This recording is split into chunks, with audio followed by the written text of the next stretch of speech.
Hello दोस्तों, मैं सौरभ आपका स्वागत करता हूं मेरे चैनल कोडिंग वर्ल्ड में, जहां हम बड़े ही आसान तरीके से सी प्रोग्रामिंग लैंग्वेज के बारे में सीखेंगे। सो प्लीज़ चैनल को सब्सक्राइब कीजिए, वीडियोस को लाइक कीजिए और शेयर भी कीजिए। तो चलिए देखते हैं।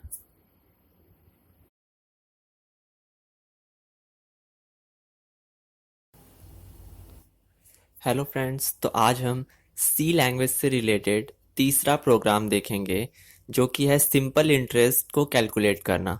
इस प्रोग्राम के अंदर हम सिंपल इंटरेस्ट को कैसे कैलकुलेट कर सकते हैं वो देखेंगे। तो आइए शुरू करते हैं। तो सबसे पहले, जैसा कि आपको पता है कि हमने अपना Turbo C plus plus open कर लिया है। अब इसमें हमें सबसे पहले किसी भी प्रोग्राम को बनाने से पहले हमें हेडर फाइल्स को लगाना होता है। तो हम सबसे पहले अपनी हेडर फाइल्स को डिक्लेयर करने के लिए हैज़ इंक्लूड लिखते हैं। तो हम पहले उसे लिख लेते हैं। उसके बाद हमें लिखना होगा stdio, यानी कि जो हमारी हेडर फाइल है उसे। उसके बाद हमें लिखना है void। void का मतलब आपको पहले बता चुके हैं, एम्प्टी फंक्शन मेन, यानी कि जो हमारा मेन फंक्शन है। अब यहाँ से हमारा मेन फंक्शन होता है शुरू। अब यहाँ पर हमें कैलकुलेट करना है सिंपल इंटरेस्ट। तो सिंपल इंटरेस्ट में ये चार चीजें आती हैं। सबसे पहले हमें प्रिंसिपल अमाउंट जो यूजर देता है उसे रखना होता है, और उसके बाद हमारे पास टाइम होता है, और उसके बाद हमारा रेट होता है, और उसके बाद जो ये कैलकुलेट होकर सिंपल इंटरेस्ट आएगा उसे रखने के लिए एक वेरिएबल की सहायता। तो यहाँ पर हम जो वेरिएबल्स डिक्लेयर करेंगे वो फ्लोट्स में होंगे। फ्लोट में क्यों होंगे? क्योंकि जो आंसर है वो पॉइंट्स में आ सकता है। तो हम यहाँ पर डेटा टाइप लिखेंगे फ्लोट, और उसके बाद हम शॉर्ट में वेरिएबल डिक्लेयर करेंगे। तो प्रिंसिपल अमाउंट के लिए हम पी दे रहे हैं, रेट के लिए हम आर दे रहे हैं, और टाइम के लिए हम टी दे रहे हैं। उसके बाद सिंपल इंटरेस्ट जब कैलकुलेट हो जाएगा तो उसे एक वेरिएबल में रखा जाएगा। तो हम उस वेरिएबल को एस आई नाम से बना रहे हैं, यानी सिंपल इंटरेस्ट। तो ये हमें चार वेरिएबल्स की जरूरत होगी सिंपल इंटरेस्ट को कैलकुलेट करने के लिए। अब हम सबसे पहले यूजर को एक मैसेज शो कराएंगे। उस मैसेज में हम यूजर को ये बताएंगे कि यूजर किस प्रकार की वैल्यू को इंटर करना है। तो हम लिखेंगे सबसे पहले प्रिंटफ। प्रिंटफ में हम पहले कहेंगे यूजर से इंटर द प्रिंसिपल अमाउंट।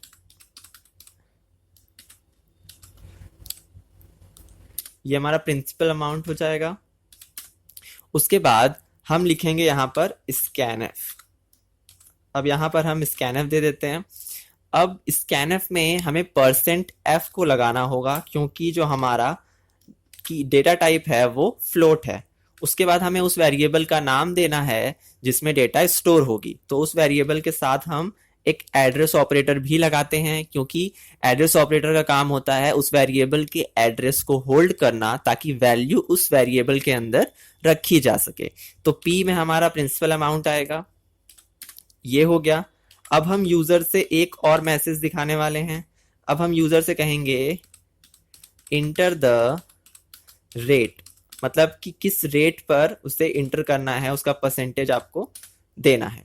तो यहां पर हम दे देते हैं फिर से स्कैन एफ, क्योंकि यूजर जो देने वाला है वो रेट आर नाम के वेरिएबल के अंदर जाएगा। तो हमें फिर से परसेंट एफ कन्वर्जन स्पेसिफिकेशन लगाना है, फिर कॉमा, फिर एड्रेस ऑपरेटर और अपने वेरिएबल का नाम। फिर से हम एक और प्रिंटफ लिखेंगे, क्योंकि हम यूजर को तीन मैसेज दिखाने वाले हैं। आप चाहें तो एक साथ भी तीनों चीजें मांग सकते हैं। हम इसलिए अलग अलग लिख रहे हैं ताकि आपको कंफ्यूजन ना हो। अब हम यूजर से मांगते हैं इंटर द टाइम, कि कितने टाइम का हमें बनाना है।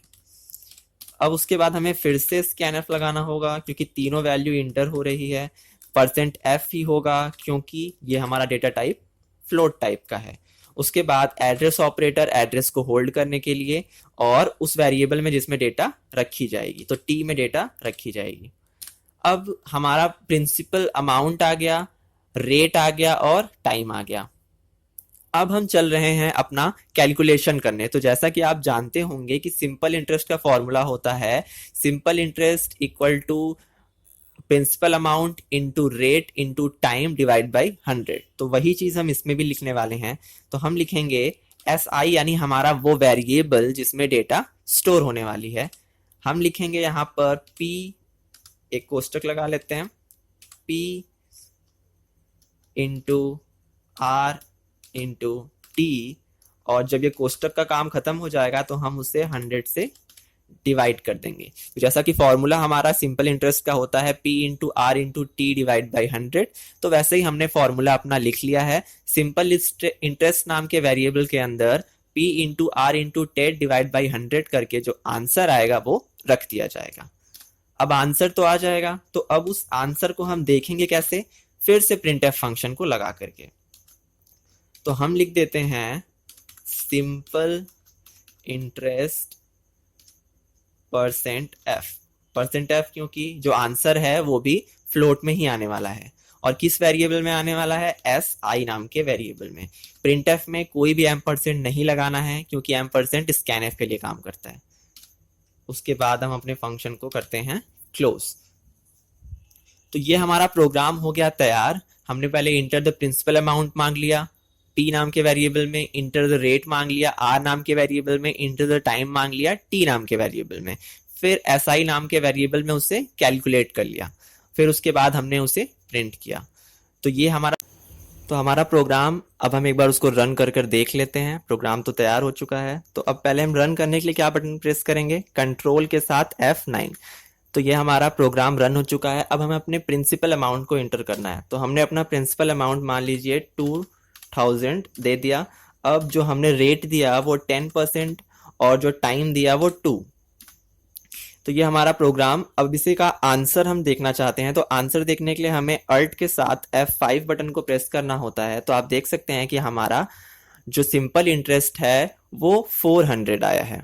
तो इस तरीके से हम अपने सिंपल इंटरेस्ट को कैलकुलेट कर सकते हैं। प्रोग्राम को एक बार फिर से रन कर लेते हैं, कंट्रोल के साथ F9।